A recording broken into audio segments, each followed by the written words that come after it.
Rummy விளையாடி junglyrummy.com-இல் பணத்தை வெல்லலாம். கேரளாவில் கொரோனா கட்டுக்குள் வந்தது எப்படி என்பது குறித்து திருவனந்தபுரம் மாவட்ட ஆட்சியர் கோபாலகிருஷ்ணனிடம் தந்தி டிவியின் இணை ஆசிரியர் அசோக வர்ஷினி நடத்திய உரையாடலை காணலாம். வணக்கம் சார், எங்களோட இணைந்ததற்கு முதல்ல நன்றி. உங்களோட கடுமையான பணிக்கு இடையில இப்போ கேரளா கர்வை ஃப்ளாட்டன் பண்ணுது அப்படின்னு சொல்றாங்க. அதாவது கேரளாவில் கொரோனா ஆரம்பத்தில் ஒரு பெரிய தாக்கம் இருந்து தற்போது ரொம்ப ஒரு நார்மல் ஸ்டேட்டு நோக்கி கேரளா போயிட்டு இருக்கு அப்படின்னு, இது எப்படி சார் சாத்தியமாயிருக்கு?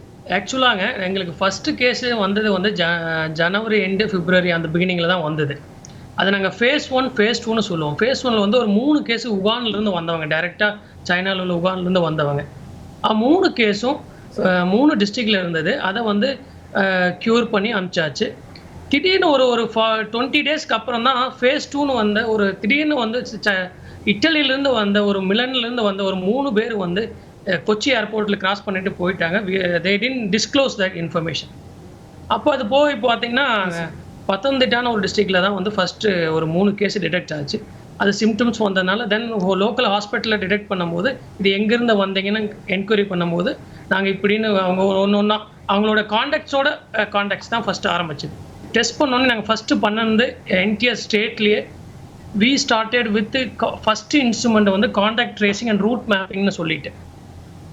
காண்டாக்ட் ட்ரேசிங்னா அவங்க எப்படி வந்தாங்க, இது வரலும் ஹாஸ்பிட்டல் அட்மிட் ஆகிற வரலும் அவங்க இந்தியாவுக்குள்ளே ஏர்போர்ட்லேருந்து இறங்கின செகண்டு முதல் ஏர்போர்ட்லேயே அந்த ஃப்ளைட்டில் ஏறின முதல் என்ன பண்ணிட்டு இருந்தாங்க, யார் கூட காண்டாக்ட்ஸ் இருந்தது, அவங்க பக்கத்து சீட்டில் யார் இருந்தாங்க, பின்னாடி சீட்டில் யார் இருந்தாங்க, முன்னாடி சீட்டில் யார் இருந்தாங்க, எப்படி ஏர்போர்ட்லேருந்து வீட்டுக்கு வந்தாங்க, வீட்டில் வந்ததுக்கப்புறம் யார் கூட பேசினாங்க, ஏதாச்சும் ஃபங்க்ஷன் அட்டன் பண்ணாங்களா. We publish the route map. அதாவது இது ஃபேஸ்புக்லேயும் இல்லை சோசியல் மீடியாவிலையும் இல்லை டிவி பிரிண்ட் மீடியாவிலாம் நாங்கள் உடனே காண்டாக்ட் ட்ரேஸ் பண்ணி அவங்க இந்த ஏர்போர்ட்டில் இந்த நிமிஷம் வந்தாங்க, அதுக்கப்புறம் இங்கேயெல்லாம் போயிருக்காங்கன்னா ரூட் மேப் பண்ணிடுவோம். So that we will publish it in to the media. ஸோ ஜனங்களுக்கு அவங்களுக்குள்ள ஓகே நாம் இங்கே இருந்தோமா அப்படின்னு ஒரு கிளியராக ஒரு அவேர்னஸ் கிரியேட் ஆயிரும். உடனே அவங்களே சுயமாக இல்லைங்க நான் இந்த ஆளோட இப்போ இந்த சமயத்தில் இந்த டேட்டில் இருந்தேன் அப்படின்னு கிளியராக பேசுவாங்க. அப்போ contact tracing and critical analysis எங்களுக்கு ரொம்ப ஈஸியாக இருந்தது. எஸ்பெஷலாக ரெண்டாவது ஃபீல்டு சர்வலன்ஸ் சொன்னோம்னா இப்போ சப்போஸ் கிரிட்டிக்கல் காண்டாக்ட் ஐடென்டிஃபை பண்ணியாச்சு, அவங்க ஹோம் குவாரண்டைனில் கிளியராக இருக்காங்களா இல்லையா அப்படின்னு டெய்லியும் பஞ்சாயத்து மூலிமா ஒரு டீம் ஃபார்ம் பண்ணும். 3 people அடங்கிய ஒரு டீம் டெய்லியும் போயிட்டு அவங்க வீட்டில் என்கொயரி பண்ணிவிட்டு அவங்களோட ஹெல்த் ஸ்டேட்டஸ் என்ன, அவங்களோட மென்டல் ப்ரெஷர் என்ன, இது மாதிரி சைக்கலாஜிக்கலாக அவங்க ஸ்ட்ராங்காக இருக்காங்களா, அவங்க ஃபேமிலி ஸ்ட்ராங்காக இருக்காங்களான்னு then they started enquiring it. That is called field surveillance. பின்ன உடனே டெஸ்டிங். அடுத்த இம்பார்ட்டன்ட் பாயிண்ட் நாங்கள் டெஸ்டிங். கேரளாவில் பார்த்தீங்கன்னா டெஸ்டிங் நாங்கள் ரொம்ப அதிகம் பண்ணியிருக்கோம். ஃப்ரம் day 1 அது ஃபேஸ் 1லேயும் சரி ஃபேஸ் 2லேயும் சரி கிரிட்டிக்கல் காண்டாக்ட்ஸ்க்கு எல்லாமே ஸ்வாப் டெஸ்ட் எடுத்துப்போம். சிம்டமாக இருந்தாலும் சரி, ஏசிம்டமேட்டிக் பேசஞ்சர்ஸாக இருந்தாலும் சரி, பேஷண்ட்டாக இருந்தாலும் சரி, உடனடியாக நாங்கள் டெஸ்ட் எடுக்க ஆரம்பிச்சிட்டோம். அப்படி டெஸ்ட் எடுக்கும்போது டெய்லியும் ஒரு 50 டெஸ்ட் 100 டெஸ்ட், எஸ்பெஷலி என்னோட டிஸ்ட்ரிக்ட் ட்ரிவாண்ட்ரம் டிஸ்ட்ரிக்டில் பார்த்தீங்கன்னா we have crossed 300 test per day once upon. So அப்படி டெஸ்ட் இப்போ இது வரைக்கும் ஒட்டுமொத்தமாக எவ்வளோ test? we have crossed more than 15,000 டெஸ்ட்டுங்க. ட்ரிவாண்ட்ரம் டிஸ்ட்ரிக்டில் மட்டும் more than 20% of the entire state test ட்ரிவாண்ட்ரத்தில் மட்டும் பண்ணியிருக்கோம். ஐ திங்க் இந்தியாவிலே number 1 highest test done in any particular district Trivandrum district. இந்த டெஸ்டிங் பற்றி பேசும்போது ஒரு சின்ன டவுட் சார். இந்த டெஸ்டிங் கிட்டெல்லாம் வாங்குறதுல ஒரு பெரிய சிரமம் இன்னைக்கு பார்க்குறோம். நிறைய மாநிலங்களுக்கு அது இருக்குது. அது உங்களுக்கு இருக்கு இல்லையா? அந்த சிரமத்தை நீங்கள் எப்படி எங்களுக்கு ஃபர்ஸ்ட் என்ட்ரிங்க. நாங்கள் கேரளாவில் டெஸ்ட் பண்ணுறப்போ யாருமே பெருசாக டெஸ்ட் பண்ண ஆரம்பிக்கல. we planned it, we forecasted it. எப்படி ஃபஸ்ட்டு கேஸ்லேருந்து ஃபஸ்ட்டு 3 பேர் ஒரு ஃபேமிலியிலேருந்து எப்படி 2 பேருக்கு ஸ்ப்ரெட் ஆச்சோ அப்போவே எங்களுக்கு கருக்குன்னு தோணுச்சு. ஓகே இது கொஞ்சம் கூட கைமீறி போகிறதுக்கு சான்ஸ் இருக்குது அப்படின்னு சொல்லிட்டு உடனே எல்லா டிஸ்ட்ரிக்ட்லேயுமே என்ன டெஸ்ட் சென்டர்ஸ் ஓப்பன் பண்ணாங்க. Indian Council of Medical Research தான் அவங்க தான் ப்ரொவைட் பண்ணாங்க. ஒன்ஸ் கிட்டோட அவைலபிலிட்டி கொஞ்சம் கிடைக்காத போகும்போது we also started procuring from outside. பூனேயில் மை லேப்னு ஒன்று இருக்குது, ஐசிஎம்ஆர் அப்ரூவ்டு லேப்ஸ்லாம் இருக்குது. அப்புறம் ட்ரூசார்னு ஒன்று இருக்குது. இங்கே இப்படி மல்டிபிள் வெண்டர்ஸுக்கு வந்து நாங்கள் வந்து ஃபோர்காஸ்ட் எங்களோட ஃபோர்காஸ்ட் பிரகாரம் we were procuring minimum like 3,000 to 4,000 test kits for every district. இப்போ நிறைய சைனாலேருந்து வர வேண்டிய கிட்டு தாமதமாக வருது அப்படிங்கிறாங்க. அந்த தாமதங்கள்லாம் உங்களுக்கும் இருந்ததா இல்லை நீங்கள் முன்னாடியே வாங்கி வச்சதுனால உங்களுக்கு எங்களுக்கு இருந்தது. we ordered in advance. Okay. நாங்கள் அன்னைக்கு தேவை வந்து 100 கிட்டு தான் இருக்கிறப்போ we ordered in advance like 1,000 kits. we forecasted, அதாவது ஃபியூச்சர்ல எப்படி வரலான்னு ஒரு கிராப். இப்போ நமக்கு முன்னாடி இட்டலியில வந்திருந்தது, ஸ்பெயின்ல வந்திருந்தது, சைனால வந்திருந்தது. அவங்களோட கிராப்லாம் எப்படி போச்சுன்னு நம்ம அனலைஸ் பண்ணும்போது ஓகே ஃபர்ஸ்ட் வீக் இத்தனை கேஸ் வருது, செகண்ட் வீக் அதுல இருந்து இத்தனை கேஸ் வருது, மூணாவது வாரம் இத்தனை கேஸ் அதிகமா வருது. இவ்வளவு ஸ்பீடா போகும்போது மூணாவது வாரம் I should have a clear cut enough material to to that. அப்படின்னா நான் ஒரு 3 வாரத்துக்கு முன்னாடியே நான் அதை ஆர்டர் பண்ணணும். அதான் ஃபோர்காஸ்டிங் சொல்றது. அதை நமக்கு எங்களுக்கு பிரச்சனை இருக்கு. I am not saying that we don't have problems. But என்ன பண்ணணும்னா மற்ற ஸ்டேட்டுக்கு இருக்கிற ப்ராப்ளத்தை காட்டிலும் எங்களுக்கு இருக்கிற ப்ராப்ளம் குறைவு. பிகாஸ் ஏன்னா நீங்க முன்னாடியே நிறைய ஆர்டர் பண்ணணும், அதை அனுசரிச்சு ஆர்டர் பண்ணணும், நிறைய ஆர்டர் பண்ணிடணும். இல்லை இப்போ சத்தீஸ்கர்ல வந்து ஒரு ஏலம் விட்டு அவங்க முறையை பின்பற்றினதுனால 337 ரூபாய்க்கு வாங்க முடிஞ்சது அப்படின்னு சொல்றாங்க. ஒவ்வொரு மாநிலத்துக்கும் வேற வேற விலைக்கு அவங்க வேற வேற கம்பெனி கிட்ட இருந்து வாங்கியிருக்காங்க. அது போல கேரளா எந்த விலைக்கு? ஆன்டிபாடி ரேபிட் ஆன்டிபாடி டெஸ்ட்ங்கிறது வந்து ஒரு விவித விலையில தான் கிடைக்கும். அதாவது கேரளாவுக்கு ஒரு விலை, என்ன கம்பெனி வாங்குறோம், அது எந்த சமயத்துல வாங்குறோங்கிறத பொறுத்து தான். ரேபிட் கிட் வந்து தமிழ்நாட்டுக்கு எப்படியோ அதே மாதிரி தான் எங்களுக்கும் ரேட் எல்லாம். நீங்க we didn't go get anything lesser than that. இது வந்து மெடிக்கல் சைட் ஆஃப் திங்ஸ். ஆனா இன்னொரு பக்கம் இந்த ஊரடங்கை மக்களை கடைபிடிக்க வைக்கிறது எப்படி, அந்த ஊரடங்கால பாதிக்கப்பட்ட மக்களுக்கு நிவாரணம் வழங்குவது எப்படி?